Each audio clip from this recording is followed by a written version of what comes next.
എൻ്റെ പേര് ബാബു ജോർജ്, കൽത്തൊട്ടി ഇടവാംഗമാണ്. അതുപോലെ ഞാനിവിടെ ആദ്യമായിട്ട് ഉടമ്പടി എടുക്കാൻ വരുന്നത് വീടിൻ്റെ ഒരു നിർമ്മാണവുമായി ബന്ധപ്പെട്ട ഒരു വിഷയമായിരുന്നു. അന്ന് ഏതായാലും അത് മെയ് 13, 2023 തന്നെ കയറി താമസിക്കാൻ സാധിച്ചു. കേൾക്കുന്നില്ല.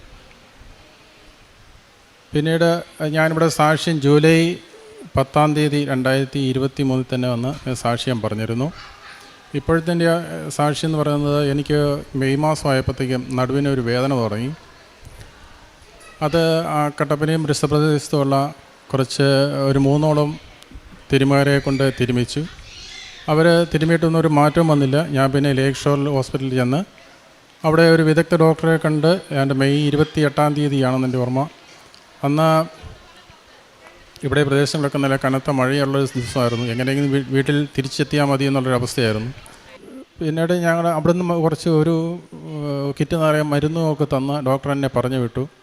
വീട്ടിൽ വന്ന് 2 ദിവസം ഞാൻ മരുന്ന് കഴിച്ചു കഴിഞ്ഞിട്ട് ഒരു മാറ്റവും കിട്ടുന്നില്ല.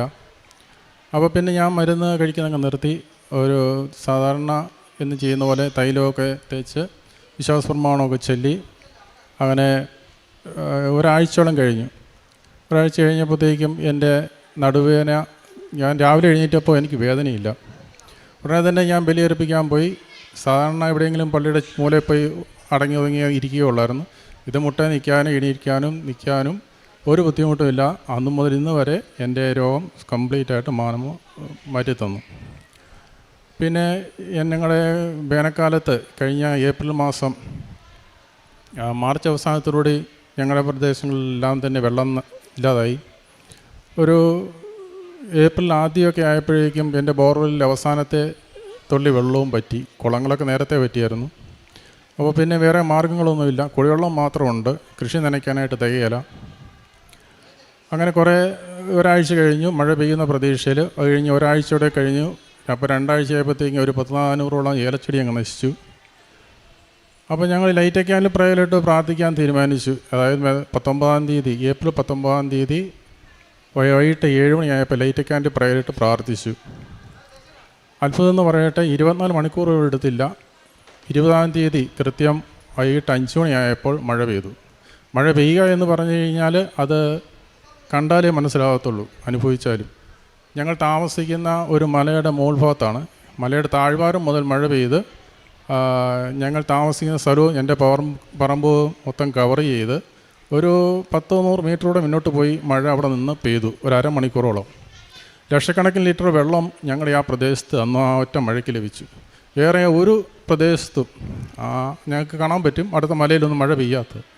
അങ്ങനെ അവിടെ ആ മഴ ലഭിച്ചതുകൊണ്ട് ഞങ്ങളുടെ കൃഷിയിടങ്ങൾ നശിച്ചു പോയില്ല. ബാക്കി ഏലത്തോട്ടങ്ങളൊക്കെ നശിച്ചു പോയി. ഒരു 90% ഏലക്കൃഷി നശിച്ചു. ഞാനിപ്പോൾ ഒരു 6 തവണയോളം ഏലത്തിന് വിളവെടുത്ത് കഴിഞ്ഞു. ഒരു തവണ പോലും വിളവെടുക്കാൻ പറ്റാത്ത തോട്ടങ്ങൾ ധാരാളമുണ്ട്. അങ്ങനെ മാതാവിൻ്റെ വലിയൊരു അനുഗ്രഹം കൊണ്ട് അങ്ങനെ സാധിച്ചു കിട്ടി. ഇനി മറ്റൊന്ന്, ഈ കഴിഞ്ഞ ഒക്ടോബർ 26 ജവമാൽ റാലി നമ്മുടെ ഇവിടെ നടത്തിയല്ലോ. അപ്പോൾ ഞാൻ ഒക്ടോബർ 21 ഫ്ലക്സൊക്കെ അടിച്ചു. കൃപാസനത്തിന് ജവമാൽ റാലിയെ സംബന്ധിച്ച് ഫ്ലക്സൊക്കെ അടിച്ച് ഒരു കട്ടപ്പനയും പരിസര പ്രദേശമൊക്കെ കൊണ്ട് കെട്ടി വൈകിട്ട് വീട്ടിലെത്തുമ്പോഴേക്കും ഒരു 6 മണിയോളമായി. അപ്പോൾ നമ്മുടെ അടുത്ത സുഹൃത്തൊരാൾ പറഞ്ഞു, ഒരു കള്ളനാണെന്ന് തോന്നുന്നു, ഒരു ചാക്ക് കൊണ്ട് വഴിയിലിട്ടിച്ചിട്ട് പോയിട്ടുണ്ട്. അപ്പം ഞാൻ ചെന്ന് നോക്കിയപ്പം കായോ ചാക്കോ ഒന്നും എൻ്റെ ആണെന്ന് എനിക്ക് മനസ്സിലാവുന്നില്ല. ഏലക്കായ എൻ്റെ ആണെന്ന് മനസ്സിലാവുന്നില്ല. അപ്പം ഞാൻ കുറച്ച് കഴിഞ്ഞപ്പോഴത്തെ സുഹൃത്തുക്കളെല്ലാം വന്നു. അവിടെ ഒരു 2 വീലർ ഇരിപ്പുണ്ടായിരുന്നു. ആ 2 വീലറിൻ്റെ ആളിനെ വിളിച്ചു. അയാളും അതുമായിട്ട് ബന്ധപ്പെട്ട എല്ലാ കള്ളന്മാരെയും പിടികൂടാൻ സാധിച്ചു. പോലീസൊക്കെ എത്തി. അപ്പോഴാണ് മനസ്സിലാകുന്നത്, എൻ്റെ പറമ്പിൽ ഒരു 3 വർഷമായിട്ട് പണിതുകൊണ്ടിരിക്കുന്ന ഒരു തമിഴ്ക്കാരനാണ് ഇത് ചെയ്തുകൊണ്ടിരുന്നത്. അന്ന് പിടിക്കുമ്പോൾ ഏതാണ്ട് ഒരു 10-20,000 രൂപയുടെ ഏലക്ക എനിക്ക് തിരിച്ചു കിട്ടി. ഇപ്പോൾ അന്ന് അയാളെ പിടികൂടാൻ സാധിക്കാതുകൊണ്ട്, അല്ലെങ്കിൽ ഇപ്പോഴും അയാൾ മോഷ്ടിച്ചുകൊണ്ടിരിക്കും, ഞാൻ അറിയില്ല. ഈ 3 വർഷമായിട്ട് സ്റ്റോറിൻ്റെ താക്കോൽ പോലും അദ്ദേഹത്തെ ഞാൻ ഏൽപ്പിച്ചിരുന്നത്. ഞാൻ പറയുന്നത് അതിൻ്റെ ആ സമയത്തിൻ്റെ ആ കാര്യമാണ് നമ്മൾ ശ്രദ്ധിക്കേണ്ടത്. കള്ളനെ പിടിക്കുന്നത് വെറും 2 മണിക്കൂറിന് ശേഷം. ഈ ഫ്ലക്സൊക്കെ ഞാൻ കെട്ടിയതിന് ശേഷം തിരിച്ച് വീട്ടിൽ വന്ന് ഒരു 2 മണിക്കൂർ കഴിഞ്ഞു, ഒരു 8 മണി 8:30 ആയപ്പോൾ, രാത്രി ആയപ്പോഴാണ് ഈ കള്ളനെ പിടികൂടുന്നത്.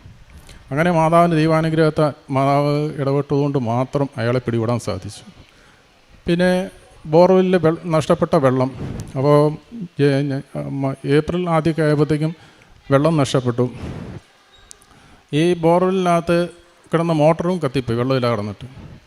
പിന്നീട് ഞാൻ ഇവിടുന്ന് സ്റ്റാളിൽ നിന്ന് മേടിച്ച ഒരു മാതാവിൻ്റെ ഒരു കാശുരവും കുറച്ച് ഉപ്പും ഇട്ട് വെഞ്ചരിച്ച് നമ്മുടെ ഉപ്പുണ്ടല്ലോ, ഉപ്പ് ഇട്ട് 2 തിരിയും കത്തിച്ച് വെച്ച് പ്രാർത്ഥിച്ച് ബോർവെല്ലിൻ്റെ അടച്ച് കെട്ടി വെച്ചു. അടുത്ത ഓഗസ്റ്റ് 15 പള്ളിയിൽ പോയി വന്ന് കഴിയുമ്പോൾ ഞങ്ങൾ തുറന്നു നോക്കും. ഞങ്ങൾ വന്ന് 5-8 പേര് അവിടെ ചുറ്റുവട്ടത്തിൽ കുടിവെള്ളമൊക്കെ ലഭിക്കുന്നവരുണ്ട്. അപ്പോഴേക്കും അതിനകത്ത് സമൃദ്ധമായ ജലം നൽകണം, ഇത് മാത്രമേ മാതാവിനോട് പ്രത്യേകിച്ച് പറഞ്ഞുള്ളൂ. കാരണം വെച്ചാൽ വേറെ മാർഗ്ഗങ്ങളൊന്നുമില്ല. പുതുതായിട്ട് ബോർവെൽ അടിച്ചാലും വെള്ളം കിട്ടണമെന്നില്ല, കിട്ടിയാൽ തന്നെ അത് എന്തരം ഉണ്ടോയെന്ന് അറിയത്തില്ല.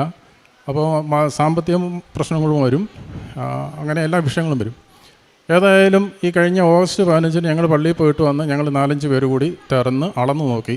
625 അടി താഴ്ചയുള്ള ബോർവെല്ലിൽ ഇപ്പം മുകളിൽ നിന്ന് ഗ്രൗണ്ട് ലെവലിൽ നിന്ന് താഴോട്ട് നോക്കുമ്പോൾ ഒരു 40 അടി വരെയും വെള്ളം എത്തിക്കഴിഞ്ഞു. അതായത് ഒരു 600-നടുത്ത് വെള്ളം ആയിക്കഴിഞ്ഞു. വേറെ ബോർവെല്ലുകളൊക്കെ ആ ചുറ്റുവട്ടത്തുണ്ട്, ഒരൊറ്റണത്തിനകത്തും വെള്ളമില്ലെന്നുള്ളതാണ്.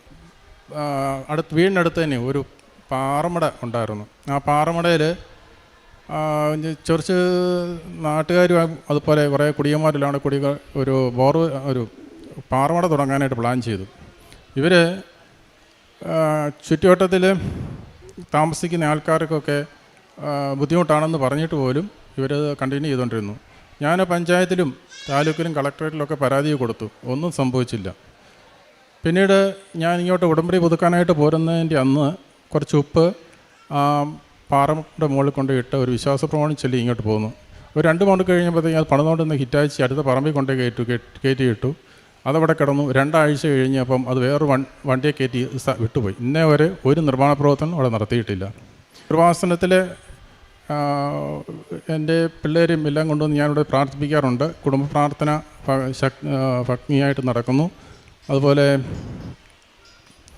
പ്രേക്ഷിത പ്രവർത്തനമായിട്ട് പത്രങ്ങളെല്ലാം കൃത്യമായിട്ട് ഞാൻ കൊടുക്കാറുണ്ട്. വിശുദ്ധ ഗ്രന്ഥത്തിൽ 2 രാജാക്കന്മാരുടെ പുസ്തകം 3-ാം അധ്യായം 16-ാം തിരുവചനം ഇപ്രകാരം അരുളി ചെയ്യുന്നു. കർത്താവ് അരുളി ചെയ്യുന്നു, ഈ വരണ്ട അരുവിത്തടം കുളങ്ങൾ കൊണ്ട് ഞാൻ നിറയ്ക്കും. കാറ്റോ മഴയോ ഉണ്ടാകുകയില്ല, അരുവിത്തടം ജലം കൊണ്ട് നിറയും. നീയും കാലിക്കൂട്ടവും മൃഗങ്ങളും അത് കുടിക്കും. കർത്താവിന് ഇത് നിസ്സാരമാണ്. ഇവിടെ അനുഭവസാക്ഷ്യത്തിലൂടെ ബാബു ജോർജ് എന്ന ഈ മകൻ തൻ്റെ 2ാമത്തെ സാക്ഷ്യം പങ്കുവയ്ക്കുമ്പോൾ തൻ്റെ കൃഷിയിടങ്ങളെയൊക്കെ എങ്ങനെയാണ് കർത്താവ് ഫലഭൂയിഷ്ടമാക്കിയത്. മഴ തങ്ങളുടെ ചുറ്റും മാത്രം ഒക്കെ മഴ പെയ്തു. അതുപോലെ തങ്ങളുടെ ബോർവെല്ലിൽ മാത്രം വെള്ളം, ചുറ്റുമുള്ള ബോർവെല്ലിലൊക്കെ വരണ്ട് കിടക്കുമ്പോൾ തങ്ങൾക്ക് മാത്രം അതൊക്കെ സാധ്യമായി. അതിനെ ഉടമ്പടി നേർച്ച വസ്തുക്കളൊക്കെ എങ്ങനെ ഉപയോഗിച്ചു. ഇത് എക്സാജറേഷനൊക്കെ ആയിട്ട് ചിന്തിക്കുന്നവർക്ക് അവരുടെ ബുദ്ധിയും യുക്തിയും ഒക്കെ കൊണ്ട് അങ്ങനെയൊക്കെ ചിന്തിക്കാൻ സാധിക്കും. എന്നാൽ ഈ മകൻ തന്നെ പറഞ്ഞു, അത് നിങ്ങൾക്ക് പറഞ്ഞാൽ മനസ്സിലാകില്ല, ഇത് അനുഭവിക്കണം. അതായത് തൻ്റെ വീട് ഭവനം ഒരു മലമുകളിലായിട്ടാണെന്നും മലയുടെ മുകളിലാണെന്നും അതിന് ചുറ്റും മാത്രം 100 മീറ്റർ ചുറ്റളവിൽ മാത്രം മഴ പെയ്തതൊക്കെ താൻ അനുഭവിച്ചതാണ്, കണ്ണുകൊണ്ട് കണ്ടതാണെന്നൊക്കെയാണ് ഈ മകൻ തന്നെ ഇവിടെ വന്ന് പറയുന്നത്.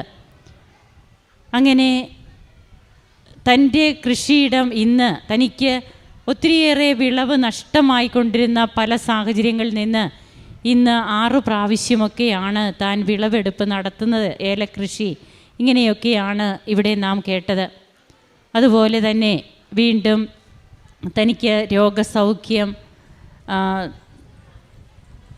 അതുപോലെ ഉപ്പിട്ട് പ്രാർത്ഥിക്കുമ്പോൾ അവിടെ ഒരു പാറമടയൊക്കെ എങ്ങനെയാണ് തുടങ്ങണമെന്ന് പറഞ്ഞത് സ്റ്റോപ്പായി പോകുന്നു. ഇങ്ങനെ താൻ ഇങ്ങനെയൊക്കെ ചെയ്യുമ്പോൾ, അതായത് തൻ്റെ ജീവിതത്തിൽ ദൈവം തന്നെ തൊടുന്ന ഈ അനുഭവങ്ങൾ ഈ മകൻ ഉണ്ടാകുന്നതിന് വേണ്ടിയിട്ട് ഈ മകൻ നിഷ്ക്രിയനായിട്ടിരിക്കുകയല്ല. ഇവിടുത്തെ ജപമാല, അഖണ്ഡ ജപമാല മഹാറാലിക്ക് വേണ്ടി കട്ടപ്പനയിൽ ഫ്ലക്സ്, അവിടെയൊക്കെ ഫ്ലക്സ് സ്വയം പ്രേരിതനായിട്ട് അതൊക്കെ ചെയ്യുന്നു. അത് ചെയ്തതിന് ശേഷമാണ് തനിക്ക് ഒത്തിരിയേറെ നഷ്ടം സംഭവിക്കാമായിരുന്ന ഒരു കളവ്, ആ മോഷണത്തിൽ നിന്നൊക്കെ ഈ മകനെ എങ്ങനെയാണ് തൻ്റെ സാധനങ്ങളും തൻ്റെ സമ്പത്തും തനിക്ക് സംരക്ഷിക്കപ്പെടുന്ന അമ്മയുടെ സാന്നിധ്യമുണ്ടായത്. അതുപോലെ തനിക്കും തൻ്റെ കുടുംബത്തിനും കിട്ടുന്ന കൃപകൾ, അതിന് വേണ്ടിയിട്ട് അനാഥാലയങ്ങളിലൊക്കെ പോയി അവർക്ക് വേണ്ടിയുള്ള കാര്യങ്ങൾ ചെയ്യുക, മറ്റുള്ളവരോട് താല്പര്യമുണ്ടാവുക. ഇത്രയും നാളുമൊക്കെ നാം നമ്മുടെ സമ്പത്ത്, നമുക്കുള്ളത് നമുക്ക് വേണ്ടി മാത്രം, നമ്മുടെ മക്കൾ, നമ്മുടെ വീട്, ഇതൊക്കെ ആയിരുന്നെങ്കിൽ ഇപ്പോൾ ഉടമ്പടി എടുത്തതിന് ശേഷം എങ്ങനെയാണ് അപരനെ കൂടി ശ്രദ്ധിക്കുന്ന ഒരവസ്ഥയിലേക്ക്, അത് ചിലപ്പോൾ നമ്മുടെ ബന്ധുക്കളാകാം, അയൽക്കാരാകാം, അല്ലെങ്കിൽ നമുക്ക് പരിചയമില്ലാത്തവരാകാം, ഇവരെയും കൂടി കരുതുന്ന ഒരു മനോഭാവത്തിലേക്ക് വരുമ്പോഴാണ് അരുവിത്തടങ്ങളൊക്കെ ജലം കൊണ്ട് നിറയും. അവിടെ കാറ്റോ മഴയോ ഒന്നുമില്ല, എന്നാൽ അരുവിത്തടങ്ങൾ നിറയും. നിൻ്റെ കാലിക്കൂട്ടവും നീയുമൊക്കെ അതിൽ നിന്ന് കുടിക്കും. ഇത് കർത്താവിന് നിസ്സാരമാണ് എന്ന് തിരുവചനം പറയുമ്പോൾ, ഇത് വചനം എന്നോ പറഞ്ഞു വെച്ച കാര്യമല്ല, ഇന്നും ജീവിക്കുന്ന വചനം, തുടർന്നുകൊണ്ടിരിക്കുന്ന കാര്യങ്ങളാണ് നമുക്ക് മനസ്സിലാക്കാൻ കഴിയുക. നമ്മുടെ ജീവിതത്തിൽ ദൈവം നമ്മെ തൊടുന്ന സംഭവങ്ങളാണ് ഉടമ്പടിയിലൂടെ നമുക്ക് ലഭിച്ചുകൊണ്ടിരിക്കുക. കരങ്ങളടിച്ച് നമുക്ക് ഈശോയ്ക്കും അമ്മയ്ക്കും നന്ദി പറയാം. യേശുവേ നന്ദി, യേശുവേ സ്തുതി, യേശുവേ ആരാധന.